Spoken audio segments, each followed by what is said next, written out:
Hi everybody, it's Margaret here with 60 and Me. Thank you for being here today, for joining us on this crazy adventure called being a woman over 60.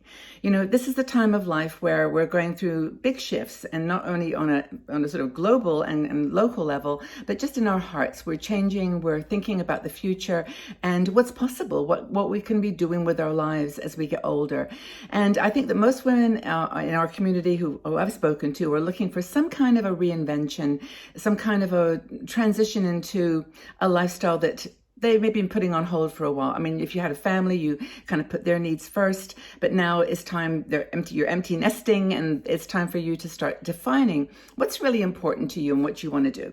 And, you know, the sky's the limit, or that's what they say. Now, Leslie Moon, one of our bloggers, wrote this great article about something called, well, is the sky the limit when you're in your 60s? Or are you open-minded? Do you have an open mindset? Or do you have a fixed mindset saying, well, I've got to where I am today. I'm going to stay where I am. I'm going to enjoy the world that I've created. And that's good enough. I mean, is that your attitude? Are you of a fixed mindset or a growth mindset? And this is a model that I came across it first in business. Is actually, I think her name was Carol Dwerk, Stanford University, introduced this concept of a fixed versus a growth mindset. And I think it was at Microsoft where we're talking about, you know, are you looking for continuing the technologies, continuing things as they are, or are you looking for a growth mindset? And what kind of people are suited for those types of, job directions or trajectories. So Leslie's actually talking about this model by Carol Dwerk in a way that relates to individual growth. And I think it's really, really a powerful model to think about whether your mindset is open, futuristic, forward-thinking, positive, or is it kind of, okay, I'm just going to settle down and, build on what I've got, but not develop new skills, not having this sort of learning mentality. And I think it's really important to examine. Now, by the way, there's no judgment here. If you don't want to be, sort of pushing forward with a new business or a new idea or new creative ways of doing things in your life, that's totally fine too. I mean, 60 and Me is a community of women who are doing what they want, and I really respect that. But I think what Leslie's putting forward is that there's some phrases that we use sometimes that are just so limiting. And even if you don't want to do the big things, make a big change, move or change your career direction or whatever, there's still some phrases that we use that determine the way that things go forward. We create our future. I think it's really, really powerful. And I think if we examine our strengths and weaknesses, we'll be challenged when we say things like the following: I'm too old. Oh, I'm too old too. ... What is too old? There may be some things you have to modify or that you have to get, sort of make adjustments to, like you're maybe not going to be doing the 100-mile walk or the marathon. But, that phrase, I'm too old too. Did you know that we're actually the fastest growing demographic in the world today? Older people are living longer, they're more educated, they're more dynamic, they're more active.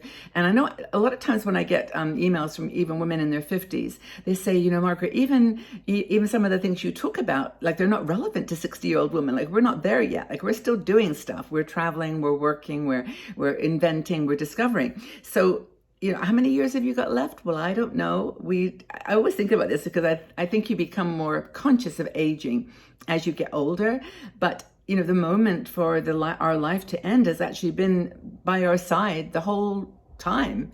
There's so many very amazing people who have died in their 20s and 30s. And, we were so blessed in some ways to be in our 60s and still, have this even ability to ask the question, are we too old to do something?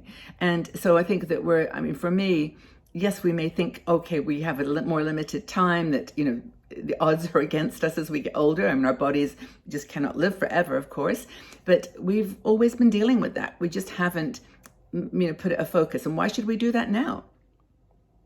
Why should we start thinking about when our lives are going to end before, we even need to think about it? Or we're not too old to do anything. And I think that that's the secret. If you want to do it, you've got the energy, you've got the support, you've got the money in some cases, you've got whatever you need. You're home alone perhaps, just go for it. And I think that that's what Carol Dwerk would have said is the growth mindset. It's not being static and staying where you are. It's saying, let's go forward. Let's push on. I started 60andMe when I was 63. And, that was a big risk for me because I had been in a corporate job all my life and I had that steady paycheck. And for about 4 or 5 years, I didn't have that, and it was scary. But I think that if you've got a dream, you've got something that you really want to achieve, just go for it, do it. Now, the other phrase that we use a lot is, I'm too busy, or I don't have time to. Well, that's exactly the kind of challenge that you've got to put in your mind. Now, yes, there's all kinds of things that you can be doing to keep yourself busy when you're in your 60s. I mean, for one thing, you might want to spend time with your grandchildren or your family, and that's taking time from the time you have to, travel the world or write your book or whatever thing you have a passion for. But the days, you're going through the motions, those are the days when you can take some of those hours and turn them to something that is really important to you. I mean, if you say I'm too busy, I remember when in corporate world, we always used to make that almost kind of a mantra, like people would say, how are you doing? Oh, I'm crazy busy. And it was almost like that was some kind of sign of success or some kind of achievement that you were busy. But now you don't have to be so busy. I mean, I know that there's things to keep you occupied, but you have choices. I think that's the point that Leslie's making here. There is, one thing that she suggests, actually, I'm looking at my notes here, is to write it down. You'd write down how you spend your time. And funnily enough, you'll find time that's snuck in there that might have been some time you could have used for the goal that you have been putting aside with the excuse of, I'm too busy, I don't have time. You also can have this kind of imposter syndrome, and I know this is a really, really important one. I'd like to go into a bit more detail of that. Maybe one of our bloggers will write an article on this, but it's this whole idea that says you're not capable. You're not capable enough. That if I just try to start a business, I'll just be making it up. I have no idea what to do. Or I'd like to start a blog, but I have no idea how to start. And it's that kind of, if I do actually try to do it, I'll just be an imposter. And I think that's really a really powerful one. There's also this whole idea of the fixed mind in some ways being, well, I think Leslie uses the word dangerous, but I'll just use it. It's just an consideration, is that people who are constantly learning, constantly doing, constantly pushing the boundaries and having kind of a, that's a great idea. And rather than, that's a good idea, but can you just like stops? Those are the ones that actually can cause you to live a less healthy life. You tend to maybe be more sedentary. You're not getting out and moving around as much. And so in a way, a growth mindset is good for your health. And a lot of the people that they've examined in these countries that they call the blue zones, where people historically live past 100, they find that they're busy. They're out in the garden, they're walking, like significant numbers of miles every day. They're doing things with their mind to keep themselves active. And, just believing in yourself, I think is that you can do it. Now, I'm not saying that everybody can be walking, miles and lifting, 10-ton things.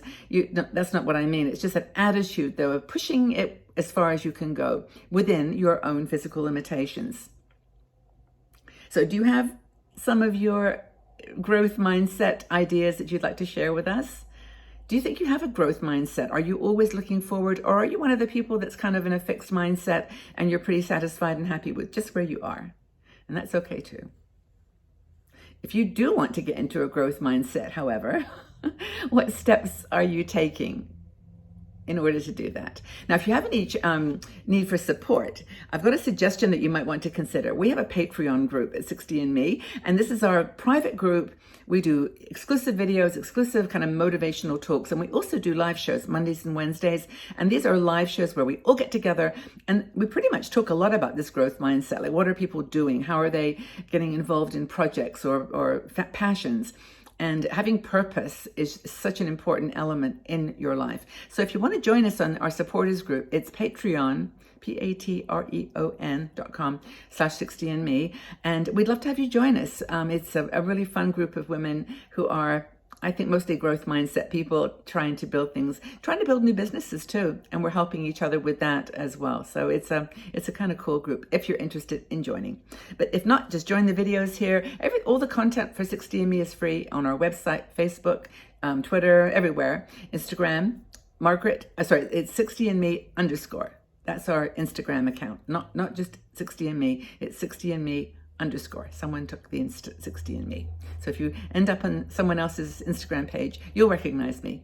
So it's all good. All our channels are free, but if you do want to join our Patreon group, as a supporter, that would be great. And of course, if you like the channel, subscribe, press the bell, be here for us. We really appreciate it. And we'll talk again really, really soon. Lots and lots of love to everybody. Keep that growth mindset going. Take good care. Bye for now.